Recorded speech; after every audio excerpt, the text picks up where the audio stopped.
Salmo 127, Teilim Kuf Hov Zain, es uno de esos salmos que tiene muchísimas explicaciones diferentes.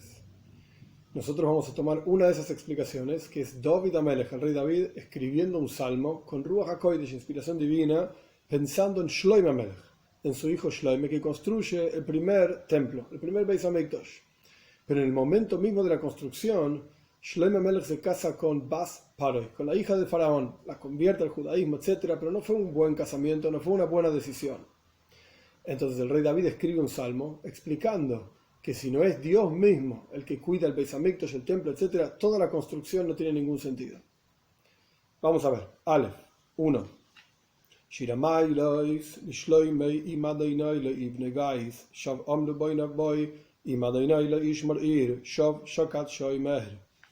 Una canción para las ascensiones. Estos salmos se cantaban en los escalones que había entre Esdras Noshim y Esdras Israel. Dentro del mismo templo había un patio que se llamaba un patio de mujeres, un patio de Israel, y había unos escalones, 15 escalones. Este es uno de los salmos que se cantaba en esos escalones. Para Shloime, para su hijo Salomón, Shloime Melech, si Dios no construye, que en este caso construye significa que si Dios no va a cuidar una casa determinada que fue construida para él, el primer Beis HaMikdash, el primer templo, y entonces si Dios no construye la casa, en vano se esforzaron aquellos que lo construyeron. Si Dios no cuida la ciudad, que se refiere a Jerusalén, en vano fue diligente el guardián de estar despierto, de ser rápido, etc. Si Dios no cuida el lugar, entonces no tiene ningún sentido. Veis, 2. Shav lochem mashkimekum me'acharei she'evez oichle lechem u'atzavim ken itei lididoy she'inohon. En vano para ustedes, aquellos que se despiertan temprano, aquellos que son tardíos para descansar, o sea, están todo el día trabajando, como vamos a estudiar, oichle lechem u'atzavim, comen el pan de la tristeza. Así como Dios, si Él no cuida el Beis HaMikdash, el templo, no va a servir para nada, a pesar de que construimos un templo, pero si Dios no está contento con ese lugar, porque en este caso, en esta explicación, el rey Salomón se casó con la hija del faraón, entonces Dios no estaba contento con esas acciones, a pesar de que construyeron un templo. Y el guardián, si Dios no cuida el lugar, ¿de qué sirve su diligencia, su guardia, etcétera? De la misma manera, aquellos que se levantan temprano y se acuestan tarde, por así decir, y trabajan todo el día y dedican toda su vida al trabajo, al esfuerzo material para juntar dinero, terminan comiendo pan de la tristeza, porque es un esfuerzo muy grande y una vida muy sacrificada. De la misma manera, Dios le puede dar parnasa, sustento, sin necesariamente levantarse tan temprano y acostarse tan tarde y trabajar y dedicarse solamente a lo material, a aquel que quita, lidido y menade, aquel que quita de sus ojos el sueño, porque estudia Torah y cumple los preceptos. Aquella persona que se dedica a también levantarse temprano y acostarse tarde, pero porque estudio Torah todo el día, a esa persona Dios también le puede dar parnasa sin necesidad de ocuparse de las cosas materiales en forma tan profunda y tan fuerte. Gimel 3.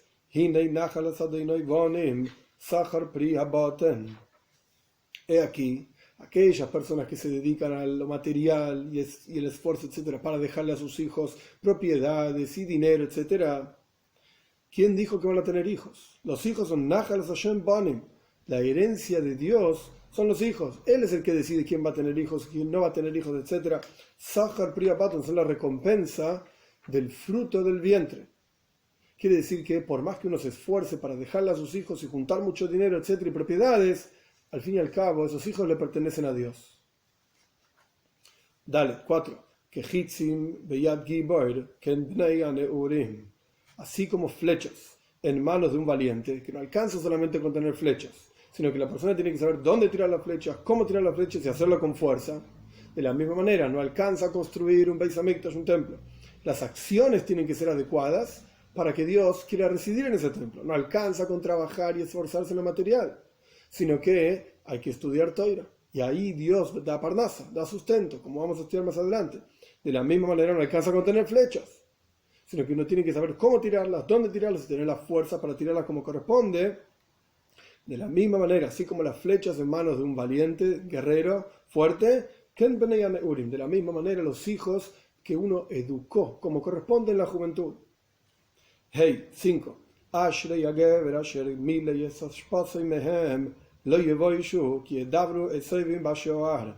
Dichoso es la persona que llenó su carcaj, el lugar donde se ponen las flechas. Como dijimos anteriormente, los hijos son como flechas en manos de un valiente guerrero, etc. De la misma manera, dichosa es la persona que llenó su envase, su carcaj de flechas, de ellos. Lo yevoishu, estos hijos no van a tener vergüenza cuando hablen con sus enemigos en los portales. ¿Qué significan los enemigos? ¿Por cuánto estos niños fueron bien criados en la juventud, como dijo en el versículo 4? Entonces, cuando tengan que discutir, cuando tengan que estar entre los sabios y plantear sus opiniones, no van a ser avergonzados cuando hablen con sus enemigos, entre comillas, aquellos que discutan con ellos en los portales. Porque el estudio de Toira de ellos va a ser correcto y van a poder entender las leyes como corresponde y explicar las cosas de acuerdo a la verdad de la Toira. Entonces no van a avergonzarse. Este es el salmo en el cual, de vuelta, comparamos la construcción del Beis Hamikdash, del templo, con las malas acciones de Shlomo Melech, que se casó con la hija del faraón. Comparamos eso con aquella persona que se dedica solamente a lo material, pensando que va a dejar todas las propiedades y cuestiones que tiene a sus hijos, pero en realidad Dios da parnasa al que estudia Toira. Y dijimos que lo mismo ocurre cuando uno enseña y educa a sus hijos en la juventud. Esto es lo que le va a dar en el futuro, cuando ellos crezcan, que no se avergüencen frente a sus enemigos, frente a aquellos que discutan contra ellos. Ahora bien, dijimos antes que este salmo tiene muchísimas explicaciones. ¿Qué significa el Bais? Al comienzo, la casa, al comienzo del salmo, que está escrito por Shloime, si Dios no construye la casa, ¿qué casa? Hay una explicación que dice que esta casa se refiere al Beis Hamikdash, al primer templo.